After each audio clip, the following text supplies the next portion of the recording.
না গেলে আমার হবে না। তো যাব অন্নপ্রসাদ খাওয়াবে। তো hey guys, welcome to our another new blog. তো গাইজ, আমি এখন মাসির বাড়িতে আছি আর সম্ভবত বিকেলে যাব।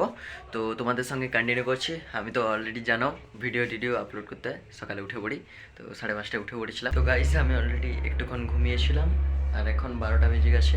আমি স্নান করতে যাব আর ঘুম ধরে গেছিলো। মাসি বাড়ি এসেছি, কী করবো বুঝতে পারছিলাম না, এই জন্য ঘুমিয়ে পড়েছি।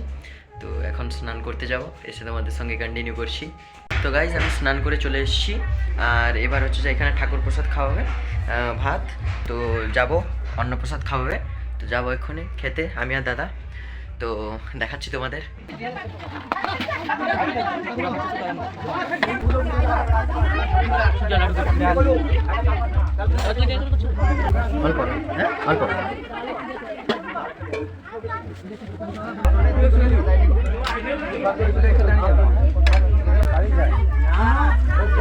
তো গাইজ, আমি অলরেডি দুপুরে ঘুমিয়েছিলাম, তো উঠে পড়েছি আর এখন হচ্ছে যে আমি বাড়ি যাব। আর মাসি আর দাদা ভাইয়ারও যেতে দিচ্ছে না।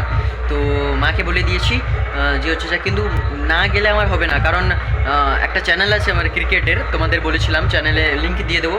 যদি আইপিএলের আপডেটস আর প্রেডিকশানস, যে কোন টিম জেতার সম্ভাবনা বেশি, অ্যানালিসিস করি, তো তোমরা নিচে গিয়ে দেখতে পারো, চেক আউট করতে পারো।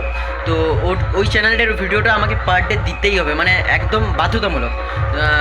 সো আমাকে মানে যেতেই হবে। সো আমি গিয়ে বলেছি যে ভিডিওটা করব, দিয়ে দাদাকে 2 ঘন্টা 3 ঘন্টা মানে 2-2.5 ঘন্টা বসতে হবে, দিয়ে আমি আবার মাসির ঘরে আসবো, এইটা বলে নিয়েছে। আর বোনও আমার সাথে আসবে, তো কী হয় দেখা যাক। গাইজ, আমি অলরেডি বাড়ি চলে এসেছি, আবার মাসি আসতে দিচ্ছিল না, ভিডিওটা আপলোড করে দিয়েছি ক্রিকেটের। তো এখন হচ্ছে যে আমরা যাবো, ওই বোন যাবে। হাই বলো। এই যে দাদা উঠে পড়েছে, এই চলো। তো এখন যাওয়া হবে আর মা এই যে বসে আছে। মা হাই বলো।